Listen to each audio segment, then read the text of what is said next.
यार जब भी सीयूईटी की बात होती है सबसे पहले हम इंग्लिश की प्रेपरेशन पे फोकस करते हैं, और जब भी इंग्लिश की प्रेपरेशन की बात होती है सामने आकर खड़ा हो जाता है वोकैबुलरी।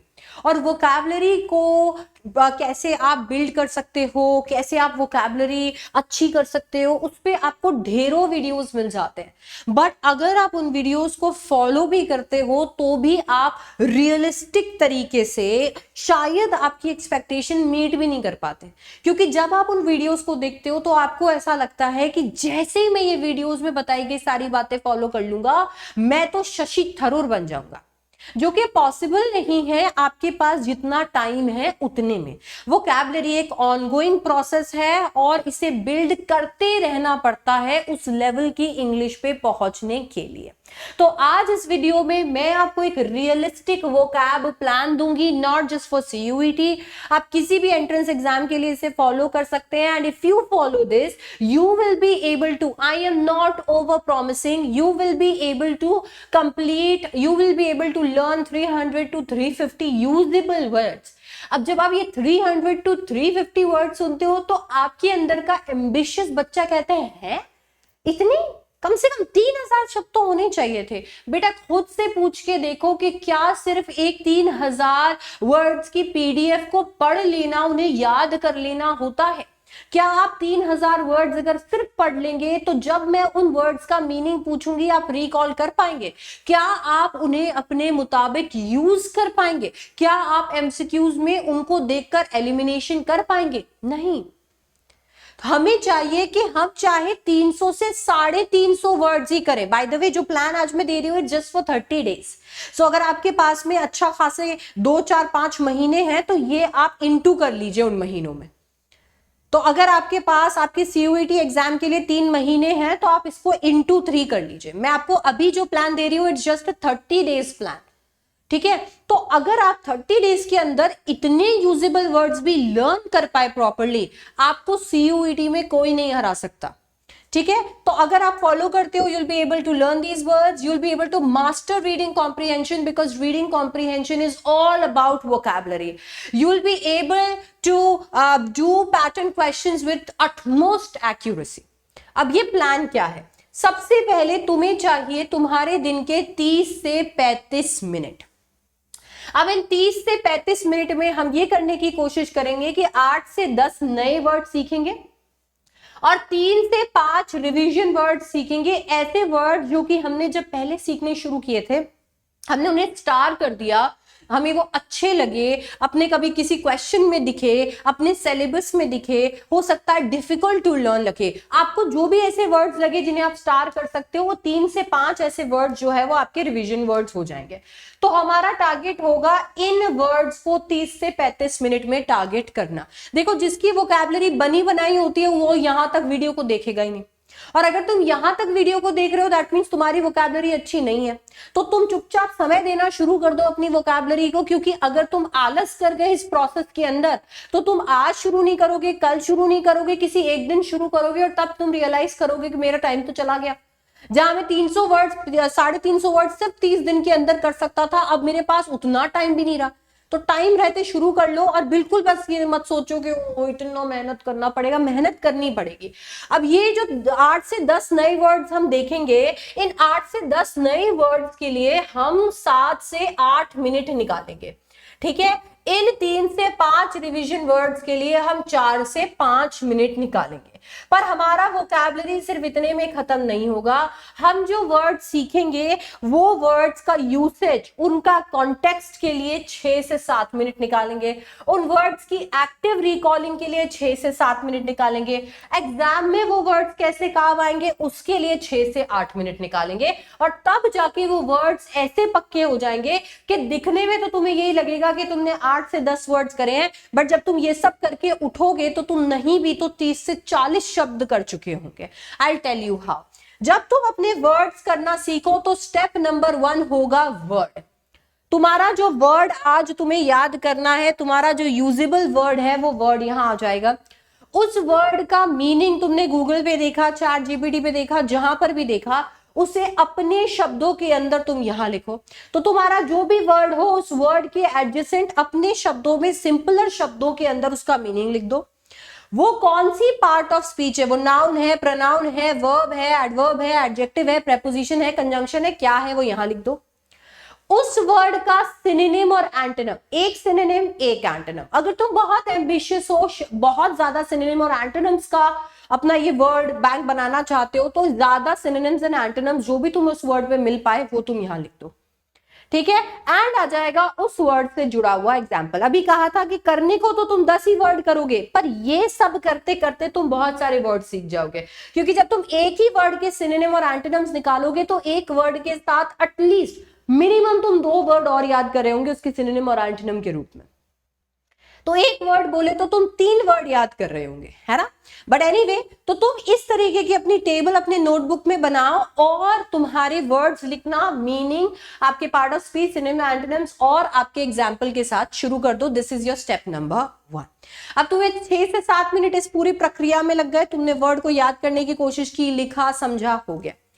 स्टेप नंबर 2 कहता है कि अब जब तुमने उन वर्ड्स को अपने हिसाब से लिख दिया है, ये वाला जो ब्लॉक है, ये ब्लॉक तुम्हारा एग्जाम्पल वाला, तुम चाहो तो तुम गूगल से अगर देख रहे हो, किसी बुक से पढ़ रहे हो, चैट जीपीटी से पढ़ रहे हो, जहां से भी पढ़ रहे हो, तुमने एग्जाम्पल वाला ये बना दिया। अब तुम्हारा स्टेप नंबर 2 होगा कि अभी तक तुमने जितना उससे सीख लिया, अब अपना खुद का सेंटेंस बनाओ। कहीं पे भी मत देखो, कोई एग्जाम्पल मत देखो, अपना खुद का सेंटेंस बनाओ कि इस वर्ड को यूज करके मैं क्या सेंटेंस बना सकता हूं, कैसा सेंटेंस बना सकता हूं। Just create your own sentence if you want. आप हर एक वर्ड के बाद, आप हर एक वर्ड के बाद एक लाइन छोड़ दीजिए एंड देन उस लाइन में अपना सेंटेंस लिखिए। चाहिए तो एक और यहां पर जगह बना लीजिए और उसमें अपना सेंटेंस लिखिए। डिपेंड्स कि आप कैसे टेबल बनाना चाहते हैं, but then try creating your own sentence, because ये आपको उस वर्ड की यूसेज सिखाएगा।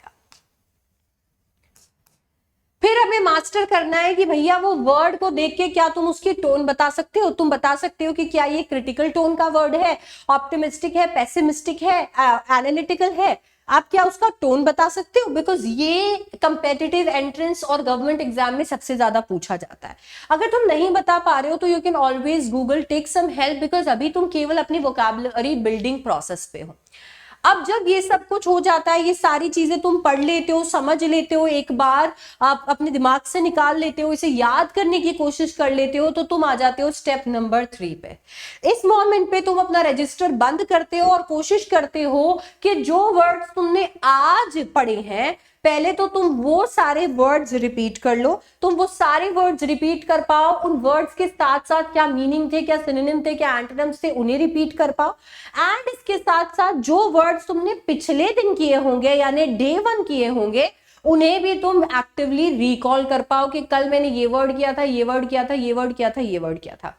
अगर तुम ऐसा नहीं कर पा रहे हो तो प्लीज अपना रजिस्टर खोलो और स्लाइटली मार्क कर लो उन वर्ड्स को जिन्हें तुम भूल गए थे, क्योंकि वो वर्ड्स हो सकता है कि तुम आगे चलकर भी भूल जाओ। उन गैप्स को फिल करने के लिए उन वर्ड्स को फिर से पढ़ो। ये जो रिकॉलिंग है, याद करने की कोशिश, फिर रजिस्टर खोलने की कोशिश, ये तुम्हारी याददाश्त बढ़ाती है, ब्रेन को फीड करती है एंड इसके साथ साथ वो वर्ड्स आप लंबे टाइम तक नहीं भूलते। ये यूसेज वाला स्टेप भी आप स्किप नहीं कर सकते, क्योंकि अगर वर्ड का यूसेज करके नहीं देखा तो वर्ड का प्रैक्टिकल वो कैसा दिखता है सेंटेंस में, कैसे फिल इन द ब्लैंक में आएगा, भूल जाओ, वो कभी कर ही नहीं पाओगे। तो ये सारे स्टेप्स मैंडेटरी हैं। इसके बाद स्टेप नंबर 4 आता है कि भैया अब आपने ये कर लिया तो कुछ रेलेवेंट क्वेश्चंस जो हैं उस वर्ड के वो सॉल्व कर लो, कुछ एमसीक्यूज लगा लो, कुछ फिल इन द ब्लैंक्स लगा लो। इसमें तुम एआई की हेल्प भी कर ले सकते हो, चाहिए तो उस रिसोर्स की हेल्प ले सकते हो जहां से तुम ये वर्ड्स इकट्ठा कर रहे हो।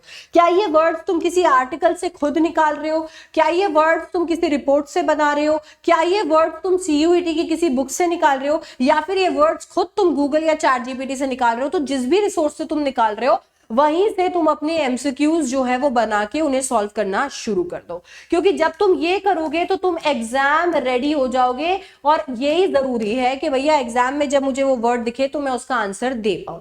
फिर आता है भैया स्टेप नंबर 5, जो फाइनली रैप अप वाला स्टेप होता है, जिसके अंदर जो भी वर्ड्स मुझे बार बार मैं भूल जाती हूँ, ऐसे वर्ड जो डिफिकल्ट है, ऐसे वर्ड जहां मैं गलती करती हूँ, उन्हें एक बार देख लूंगी। कोई भी ऐसे वर्ड्स है जो कंफ्यूजिंग है, कंफ्यूजिंग पेयर्स है, कोई इडियम्स है, कोई फ्रेजेस है, उन्हें एक बार देख लूंगी।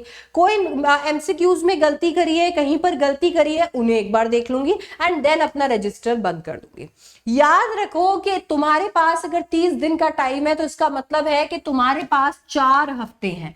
4 हफ्ते में 7 दिन प्रति हफ्ता, 6 दिन तुम्हें ये 5 के 5 प्रोसेस करने हैं और 7वें दिन यानी संडे तुम्हें सब कुछ जो तुमने करा है उसको रिवाइज ही करना है। पर याद रखिए कि वीक ऑन वीक बेसिस पे अपने टॉपिक्स बदलते रहे। किसी वीक सिनोनिम एंटोनिम्स उठा लिया, किसी वीक वन वर्ड सब्स्टिट्यूशंस उठा लिए, किसी वीक इडियम्स एंड फ्रेजेस उठा लिए, किसी वीक फ्रेजल वर्ब्स उठा लिए। अगर आप ये करते रहेंगे तो आप अपना पूरा सिलेबस भी कंप्लीट कर लेंगे और आप इतने सारे वर्ड्स एक्चुअली याद कर पाएंगे विद यूसेज एंड एग्जाम्पल, जितने सारे वर्ड्स आप सिर्फ बैठकर नेटफ्लिक्स या चिल कर तो कतई नहीं याद कर पाते। सो ये है आपका वोकैबुलरी का पावर पैक प्लान, जिसको आपको यूज करना चाहिए to score good in vocabulary. This is the realistic vocab plan ever, जो आपको एक्चुअली आईना भी दिखाता है और पढ़ने के लिए मजबूर भी करता है। तो you can also share this video with your friends, ताकि उन्हें भी आप बोलो कि भैया उठो और वोकैब करने लग जाओ। In addition to that you can follow this channel for your CUET preparation and become a part of my Rankers Plus batch, because it is an exclusive batch that I've started just for CUET aspirants, and this batch comes once a year. I've already started the batch. You're missing out on live sessions. You have a lot to catch up. Please join ASAP so that आप पीछे ना रह जाओ, because every ranker mindset student is in the class. It is the largest rankers community. I swear by, your seniors swear by, your school toppers swear by. So don't miss out on this, because ये बहुत ही economical है। आप जनवरी से अगर मुझे join करते हो तो जनवरी से लेकर मई तक आपको 200 रुपए से भी कम देने हैं एक महीने के। 200 रुपए से भी कम, that is literally maybe lower than your momos का प्लेट जो आप एक महीने में खा लेते हो। इतना इन्वेस्टमेंट तो आप अपनी पढ़ाई के लिए कर ही सकते हो, एक ऐसे एंट्रेंस एग्जाम के लिए जो आपको टॉप यूनिवर्सिटी में लेके जाएगा, टॉप कॉलेजेस में, टॉप प्रोग्राम्स में आपका मन पसंदीदा पैकेज दिलाने के लिए। So I think rankers plus is the batch for you. आपके लिए जो बैच है इसका लिंक डिस्क्रिप्शन बॉक्स और कमेंट सेक्शन में डन है, फटाफट से ज्वाइन कर लो and I will see you there.